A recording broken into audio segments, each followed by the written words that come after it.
विनोदजी, असा एक प्रश्न येतो मनात, की साप काय-काय खातात? म्हणजे नेहमी साप उंदीर खातात असं ऐकलेलं आहे. पण साप उंदराशिवाय पण अजून काही खातात, की फक्त उंदीरच खातात? साप हा पूर्णपणे मांसाहारी प्राणी आहे. तो त्याचं अन्न हे आहे उंदीर, बेडूक, सरडे, पाली, घोशी, पक्षी, पक्ष्यांची अंडी हे सापाचं अन्न. तर उंदरांवर नियंत्रण ठेवण्यासाठी अतिशय उपयुक्त असा साप हा प्राणी आहे. आणि उंदीर आपल्याला किती उपद्रवी असा प्राणी आहे.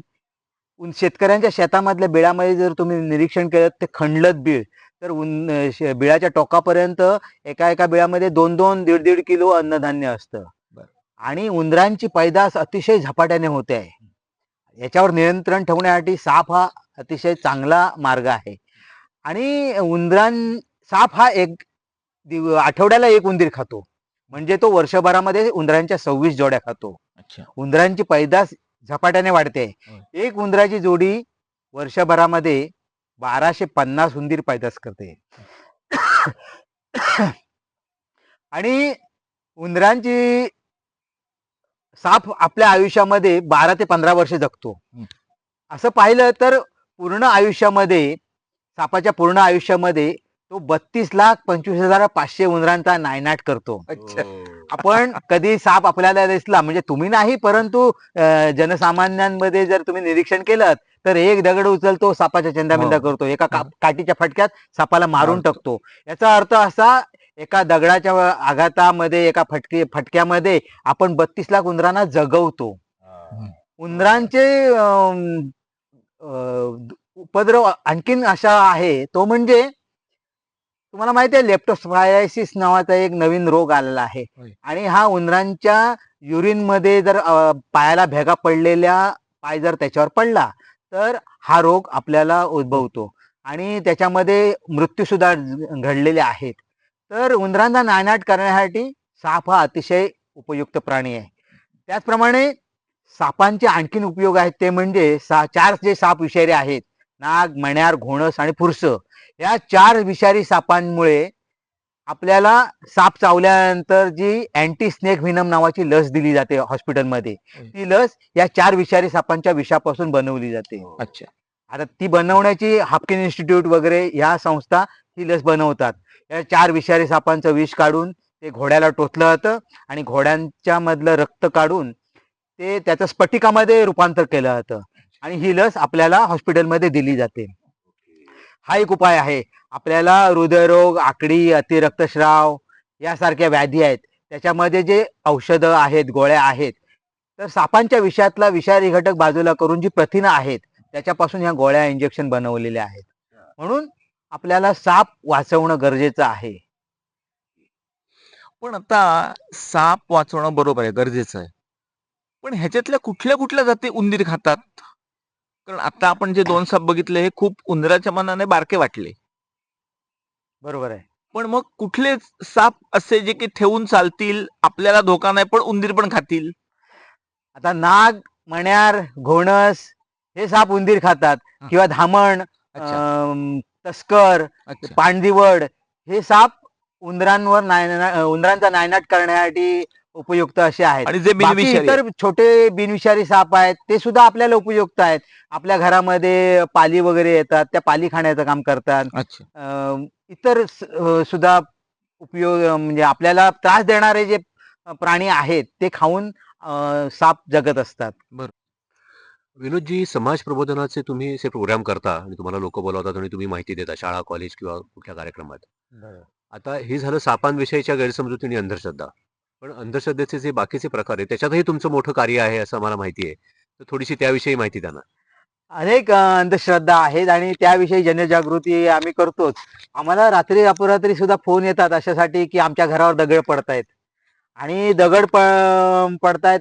प्रत्यक्षात ही गोष्ट ही मानवनिर्मितच असते. परंतु ज्यांच्याकडे या गोष्टी घडतात त्यांना वाटतं की ही कुठले तरी भूत वगैरे या गोष्टी करतंय. तर त्या कसं कोण काय करतं ते आम्ही त्याच्यावर तपासणी करून वगैरे ह्या गोष्टी उघडकीस आणलेल्या आहेत. तर घरावर दगड पडणे वगैरे या म्हणजे हे मानणे हे अंधश्रद्धा आहेत. त्याच्या पाठीमागे माणूसच असतो. अशा अनेक अंधश्रद्धा आहेत. तुम्हाला सांगतो गावागावात प्रत्येक गावामध्ये बाबा बुवा मांत्रिक हे असतातच. बरोबर आहे. मग ते मांत्रिक कशा पद्धतीने फसवतात ते आम्ही लोकांना समजावून सांगतो. उदाहरणार्थ पाण्याच्या सहाय्याने आग लागणे, गडूमध्ये भूत बंद करणे वगैरे वगैरे या गोष्टी ज्या आहेत त्या चुकीच्या कशा आहेत हे आम्ही लोकांना दाखवतो. त्याच पद्धतीनं काही लोकांच्या अंगामध्ये येतं, देव अंगात येतो म्हटलं जातं, भूत अंगात येतं, मेलेला माणूस त्यांच्या अंगात येतो.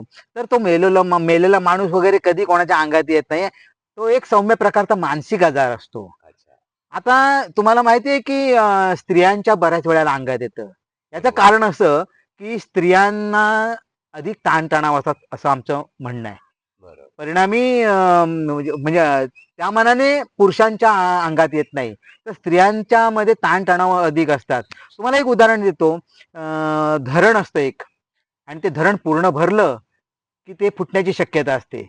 म्हणून त्या धरण फुटू नये म्हणून त्याचा पाण्याचा निचरा करण्यासाठी त्या खिडक्या ठेवलेल्या असतात. तसंच तर पाण्याच्या खिडक्या उघडल्या की धरण ते फुटत नाही. तसंच माणसाच्या म्हणजे स्त्रियांच्या मधले ताणतणाव जर वाढत गेले तर ते ताणतणाव एकामेकांशी चर्चा करून त्याचा निचरा केला पाहिजे. स्त्रिया आपला ताणतणाव निचरा म्हणजे बोलत नाहीत एकामेकांशी. त्या संकुचित म्हणजे संकोच वाटतो त्यांना, त्याच्यामुळे तो ताणतणाव त्याचा निचरा करत नाहीत आणि मग तो एक मनाचा स्फोट होतो आणि परिणामी त्यांच्या अंगात येण्याची क्रिया चालू होते. तर अंगात येणं हा सौम्य प्रकारचा मानसिक आजार आहे किंवा ढोंग आहे.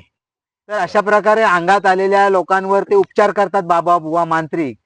तो खोटा उपचार करतात. तो धाक देतात एक प्रकारचा. त्यांना चपलेचं पाणी पाजतात, त्यांना मारझोड करतात. ह्या गोष्टी चुकीच्या आहेत, ह्या आम्ही त्यांना दाखवतो. त्याच्यावर उपाय काय आहे तर मानसोपचार तज्ज्ञ जे आहेत हे त्याच्यावर उपाय करणारे आहेत. त्यांची मानसिक स्थिती ओळखून त्यांना कुठल्या प्रकारचा औषधोपचार करणं गरजेचं आहे, त्यांना झोप लागणं गरजेचं आहे, हे सगळं त्यांना ते देतात आणि त्याच्यातून तो पेशंट बरा होतो. तुमचं हे कार्य म्हणजे सर्पमित्र होणे आणि ते निभावणं हे कठीण आहेच. मला हे कार्य तुमचं जास्त कठीण वाटतं. विनोदजी, तुम्ही इतकी वर्ष हे सर्पमित्राचं काम करताय. आता याच्यात नवीन पिढी पण येते का? म्हणजे त्यांना तुम्ही ट्रेनिंग वगैरे देणं किंवा असं पण चालू आहे का? ट्रेनिंग वगैरे देणं असं नाही, परंतु अनुकरण करून म्हणजे ते बघतात, ऑब्झर्वेशन करतात. अशा रीतीनं अनेक सर्पमित्र तयार झालेले आहेत. आता रत्नागिरीमध्ये रोहन वारेकर, शाही तांबोळी, विघ्नेश म्हणून आहे, अतुल तांबट, आतिशकीर, हे सगळे सर्पमित्र जे आहेत हे आमच्या बरोबर राहून असे सर्पमित्र झाले आहेत. आता रोहन वारेकर जो तुम्हाला नाव म्हटलं, तो अतिशय म्हणजे त्यातलं संशोधनात्मक वृत्तीने सर्पमित्र झालेला आहे. आणि त्याचं काही आणखीन पशु संवर्धन वगैरे असं या बाबतीत सुद्धा त्याचं कार्य आहे. अशा रीतीनं पुढची फळी तयार झालेली आहे रत्नागिरीमध्ये. चांगली गोष्ट आहे. हो, कारण ती तरुण पिढी पुढे येणं आणि त्यांनी ते कार्य पुढे नेणं हे पण तेवढंच महत्वाचं आहे. हो, हो. आता आपण एका तुमच्या दुसऱ्या पैलूकडे येऊया. आता तुम्ही सर्पमित्र आहात, अंधश्रद्धा निर्मूलनावर काम करता. आणखीन एक आता हा तिसरा पैलू आपण ऍड करू. तुम्ही नाट्यकर्मी आहात अशी आमची माहिती आहे. हो, मला नाटकाची खूप आवड आहे. आणि त्याच्यात तुम्ही अनेक वर्ष नाटकात काम करताय, त्याच्यात ती पारितोषिकं मिळवली आहेत. तर थोडंसं आम्हाला माहिती द्या. बरोबर आहे. नाटकामध्ये आम्ही 95 सालापासून आमचा एक ग्रुप आहे रत्नागिरीमध्ये, संकल्प कलामंच नावाचा ग्रुप आहे. आणि पण म्हणजे जवळजवळ 35 वर्ष आम्ही नाटकाचा ग्रुपमध्ये एकत्र आहोत. आणि आमच्या ग्रुपचं एक वैशिष्ट्य असं की गेली 31 वर्ष रत्नागिरीमध्ये राज्यनाट्य स्पर्धा भरते. सलग अखंडपणे राज्यनाट्य स्पर्धेमध्ये आमची संस्था भाग घेते आहे. अरे वा, आणि आम्ही त्याच्यातून काम करतोय. छान, जबरदस्त. ओके. मग ह्याच्यात तुम्ही कुठल्या नाटकांमध्ये तुम्ही स्वतः काम केलंय? तुम्हाला आवडलेली कुठली भूमिका असं काय आहे का? आवडलेली भूमिका म्हणजे पुरुषार्थ नावाचं नाटक मी केलं होतं आणि त्याच्यामध्ये माझी मध्यवर्ती भूमिका होती. स्टेजवर गाणं गाऊन वगैरे असा परफॉर्मन्स त्याच्यामध्ये होता. मला खूप आवडलेली भूमिका होती. अखेरचा सवाल नावाचं वसंत कानेटकरांचं नाटक होतं, त्याच्यामध्ये सुद्धा मी भूमिका केली होती. अरे वा, तर अशा रीतीनं तुम्ही भूमिका केलेल्या आहेत. भूमिका केलेल्या आहेत. बरं. आमचा ग्रुप खूप सुंदर आहे, छान आहे. ओके, चला छान. तुमच्या ह्या कार्यालाही शुभेच्छा. आता ह्या सगळ्या गोष्टी करत असताना तुमचा एकतर हॉटेल बिझनेस, हॉटेल बिझनेस म्हणजे कायम मालक मंडळी तर कायम व्यस्त. त्यातनं हे सर्पमित्र, अंधश्रद्धा निर्मूलन, नाट्यकर्मी ह्यात तुम्हाला घरची लोक सगळ्यात महत्वाची. त्यांच्याकडनं कसं सहकार्य किंवा काय मिळतं? अगदी बरोबर आहे. छान प्रश्न आहे. माझ्या ही जी आवड आहे, ती आवड जपताना खरं तर एक म्हण आहे माहिती आहे का? आपल्याला एखाद्या गोष्टीचा ध्यास असला की त्याचा त्रास वाटत नाही.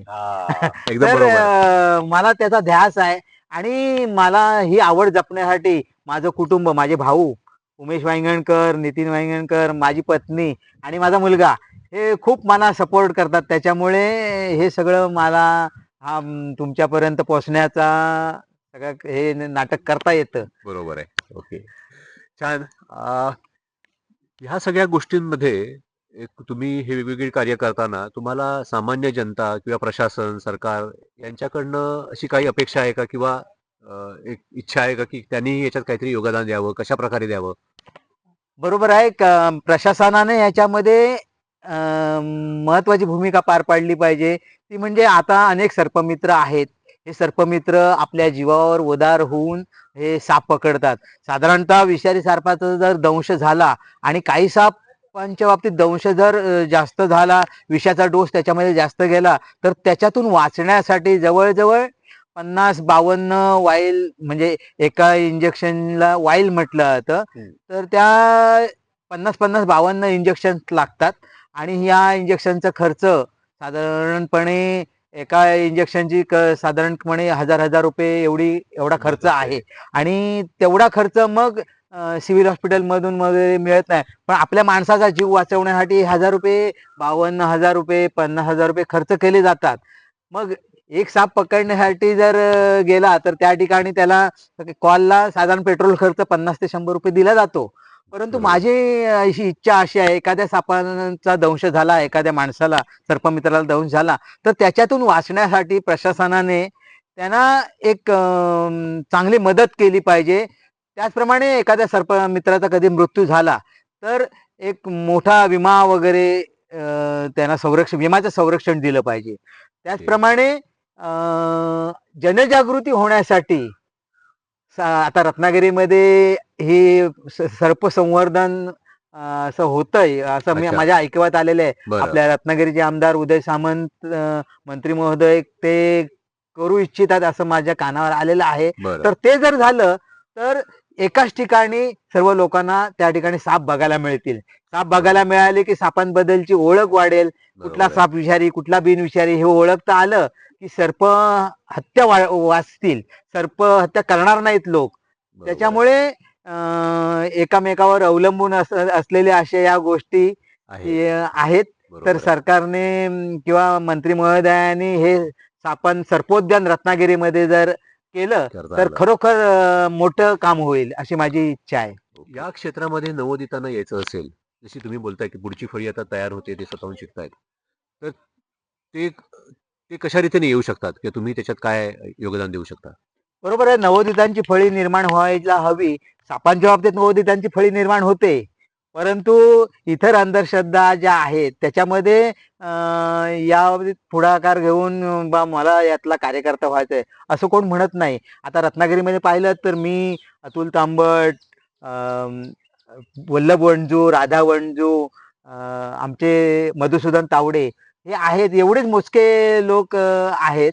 परंतु आणखीन मला वाटते आणखीन कोणाला याच्यामध्ये भाग घ्यायची इच्छा असेल, या समाजसेवेचं कार्य करायचं आहे मला असं इच्छा असेल, परंतु याद्वारे मी सर्वांना सांगू इच्छितो की ज्याला कोणाला कमी प्रमाणात अधिक प्रमाणात कोणालाही कशा पद्धतीनं काम करायची इच्छा असेल तर त्यांनी आमच्याशी संपर्क साधावा. तुमचं नेहमीच स्वागत आहे. तुमचा थोडा जरी वेळ असला तरी तो आम्हाला अमूल्य आहे. अरे वा. तुम्हाला यायची आम्ही विनंती करतो. ओके, छान छान छान. हे बघून हे ऐकून आम्हालाही जे कोणी उत्साही असतील किंवा त्याच्यातला इंटरेस्टेड लोक असतील ते बरोबर. निश्चित तुमच्याशी संपर्क करायचा प्रयत्न करतील.